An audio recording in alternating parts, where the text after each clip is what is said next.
आएगा नोटिस जमानत न होगी, अब पल्ले में गर कुछ अमानत न होगी। जब नोटिस आ जाएगा, यमराज आ गए, पकड़ा, कहा तुमने क्या किया है अभी तक, देखा कि तमाम प्रकार का कुकर्म किया है, पकड़ कर ले गए सभा में, तमाम प्रकार की यातनाएं देने लगी। जब नोटिस आ जाएगा तो आपको प्रताड़ना से बचाने वाला कौन सी अमानत है? यही जो बैठ करके 7 दिन तक कथवा सुन रहे हो, यही अमानत है। यहाँ तो पैसा दे करके जमानत करा लोगे, लेकिन वहां पैसा नहीं चलता, वहां यही आपका चेक बन रहा है, समझ लो। इसीलिए कहते हैं आएगा नोटिस जमानत न होगी, पल्ले में गर कुछ अमानत न होगी। और बहुत समझाते हैं, संत लोग आते हैं, कहीं जाते हो तो ये कहते हैं भैया भगवान का भजन करो, नहीं मानोगे तो क्या होगा? कहते हैं मेरी न मानो यमराज तो मनाएंगे, और तेरा कर्म दंड मार मार भुगताएंगे। इससे ज्यादा कुछ नहीं होगा।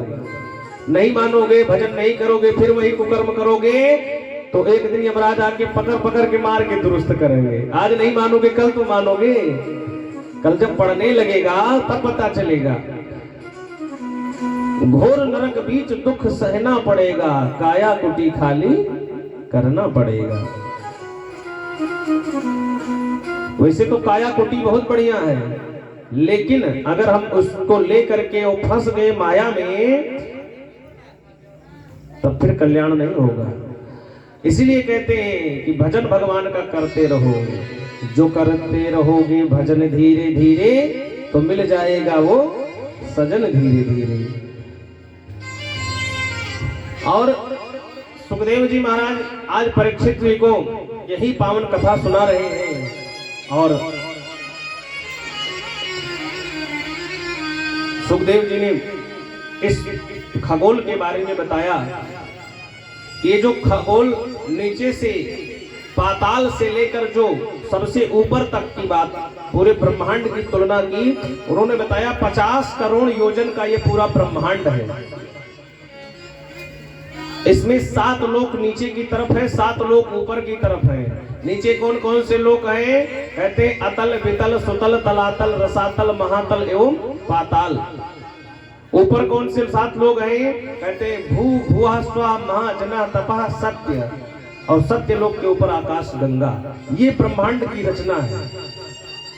50 करोड़ योजन का ये पूरा ब्रह्मांड है।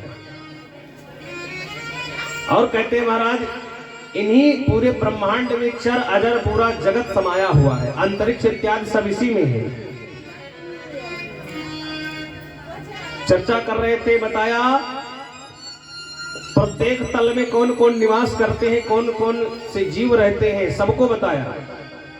और फिर बताते हैं कि इस पृथ्वी से 99,000 योजन नीचे यमराज की संयमनीपुरी है, जहां पर यमराज दंड विधान सुनाते हैं।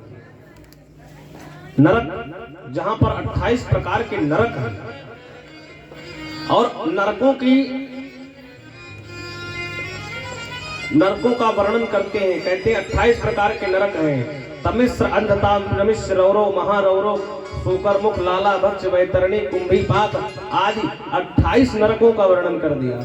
और कहा जो प्राणी जैसा कुकर्म करता है वैसे ही उसको नरक में डाल दिया जाता है। 2-3 नरकों की चर्चा करते हुए बताते हैं कि जो व्यक्ति दूसरे स्त्री का हरण करता है उसको तमिश्र नामक नरक में डाला जाता है। इस नरक में क्या होता है?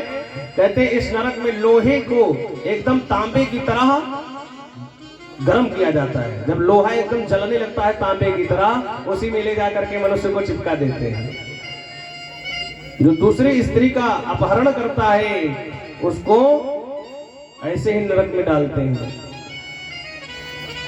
और उसके बाद कहते हैं कुंभी पाक नरक। आजकल लोगों का बड़ा ज्यादा प्रचलित है ये चीज, मांसाहार जो करते हैं, मांस जो खाते हैं, दूसरे जीवों को ला करके बेसन में लपेट करके जो चाव से खाते हैं चटनी के साथ, कहते हैं उनको भी जब वो नरक में पहुंचते हैं तो बढ़िया वाला बेसन क्वालिटी का मंगाते हैं और बड़ा कड़ाहे में रख करके उनको भी बेसन में लपेट करके तेल में तल देते हैं।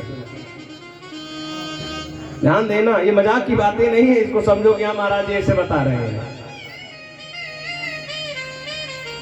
वज्रतुंड नाम का जो नरक है, जब कोई आपके घर में अतिथि आ जाता है तो आप उसको घूरते हैं कि ये हमारे घर में कैसे आ गए, उसका अनादर करते हैं। घर में आए हुए अतिथि का जो अनादर करता है वो वज्रतुंड नाम के नरक में जाता है, जहां पर बड़े बड़े गिद्ध आकर के उस अधमी की आंखों को नोच लेते हैं। ये खतरनाक नरक है। 28 प्रकार के नरक। और जब 28 प्रकार के नरकों का वर्णन हुआ, परीक्षित जी घबरा गए और चरणों में गिर पड़े। सुखदेव जी से कहने लगे, प्रभु कैसे कल्याण होगा, हैं? इतने खतरनाक नरक हैं, लोग जाएंगे तो बड़ी यातनाएं भोगनी पड़ेगी। इससे बचने का उपाय है। नरक क्यों बनाए गए हैं जानते हो? सरल भाषा में एकदम समझना।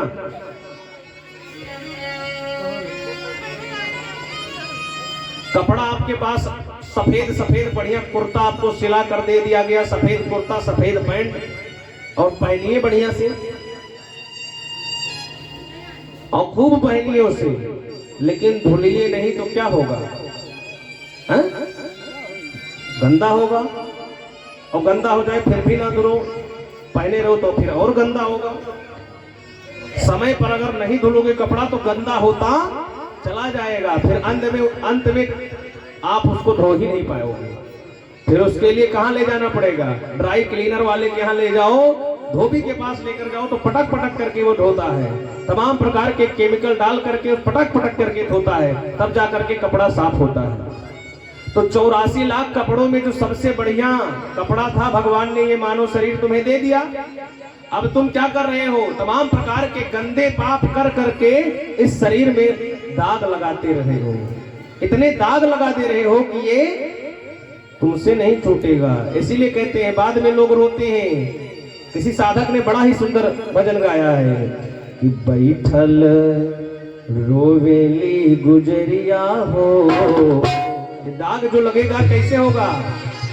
कपड़ा तो बड़ा सुंदर भगवान ने दे दिया, लेकिन बैठल रोवेली गुजरिया हो, चुनरिया में दाग लग गई। बैठल रोवेली गुजरिया हो, चुनरिया में दाग लग गई।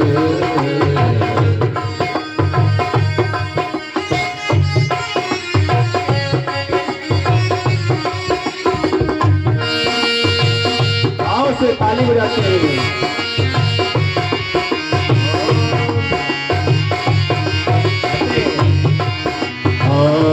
बैठल रोवेली गुजरिया हो, चुनरिया में दाग लग गई। बैठल रोवेली गुजरिया हो, चुनरिया में दाग लग गई। कहते हैं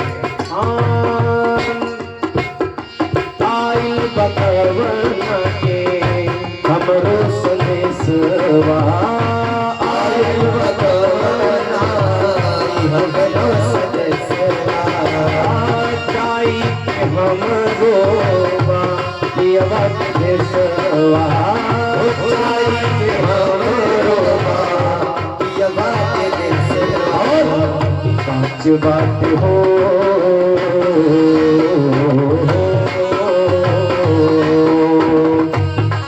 बाटे हमरो उमरिया हो, चुनरिया में दाग लग गई। गुजरिया हो, चुनरिया में दाग लग गई। बैठल रोले गुजरिया हो, चुनरिया में दाग लग गई। भाव से आए हो।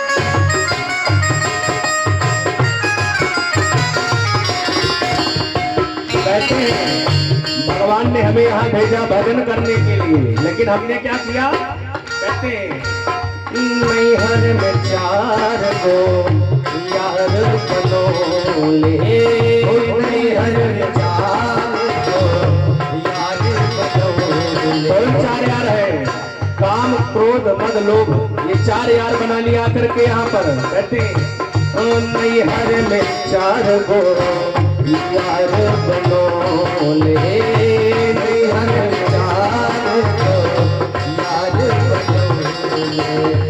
दिन रात नहीं से नैना लड़ोले, दिन रात नहीं से नैना लड़ोले। उनके सितौली हंस दरिया हो, दरिया पे दाग लग गई, बैठल रोए ले गुजरिया हो, दरिया पे दाग लग रोए गुजरिया हो, दरिया पे दाग। वैसे बात पे बाते हम भूल गए, सच बात पे बाते हम भूल गए। पछतात बानी एकांत पछतात बानी अब भूली आई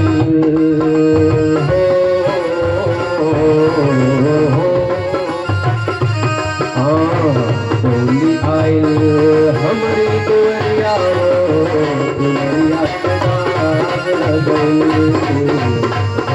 बैठल रोए गुजरिया हो, दुआरिया पे दाग लगई, बैठल रोए गुजरिया हो, दुआरिया पे दाग लगई, गुजरिया पे दाग लगई। अपनी चुनरिया में, अपने कपड़ा में इतना दाग लगा लेते हैं कि बाद में वो छूटता नहीं। जब पाप के इतना दाग हमारे इस कपड़े में लग जाते हैं, चुनरी में लग जाते हैं, तो हम लोग धुल नहीं पाते हैं। फिर क्या होता है? तब उसके लिए धोबी घाट तो भेजना ही पड़ेगा। तो ये जो नरक है ये क्या है? ये धोबी घाट है। अगर वक्त रहते आपने उस दाग को नहीं छुड़ा लिया, भाई जिंदगी भर कुकर्मे करोगे, जब उसको छुड़ाने का प्रयास नहीं करोगे दाग को, तब वो धोबी घाट पे ले जाएंगे, वो पटक पटक करके धोएंगे। तो कहीं पकौड़ा तलेंगे, कहीं खंबे में चुआएंगे, कहीं जोक कटवाएंगे, कहीं गेड़े से खवाएंगे। समझ रहे हैं? तो इस शरीरिया के कपड़वा को यहीं पर धुल लो, और नहीं तो जब वहां जाओगे तो बड़ी समस्या होगी। धोबी घाट पे जाएंगे तो पटक पटक करके। और धोबी को कपड़ा धोते हुए देखा है कि नहीं है? धोबी के कपड़ा धोबी को धोते हुए देखा है? उठा उठा के पटकता है, तमाम प्रकार के केमिकल डाल करके रगड़ता है, तब जाकर के कपड़ा चमकता है। तो जब इसको नहीं धोगे हो तब ले जाएंगे इसे और पकड़ करके रगड़ेंगे, और जब कस के रगड़ेंगे तब वो दर्द आएगा। तब यही कहेंगे, पछताएंगे, पछतात वानी हम ई का कइले। तो अब वो चीज ना करा जिससे आप सभी लोगों को तकलीफ हो। बोली बाल कृष्ण लाल की जय। तो कहते हैं कि अगर इन नरकों से बचना है तो पहले ही अपने आप को सुधार लो, पहले ही भजन करके उस दाग को छुड़ा लो, तभी कल्याण होगा।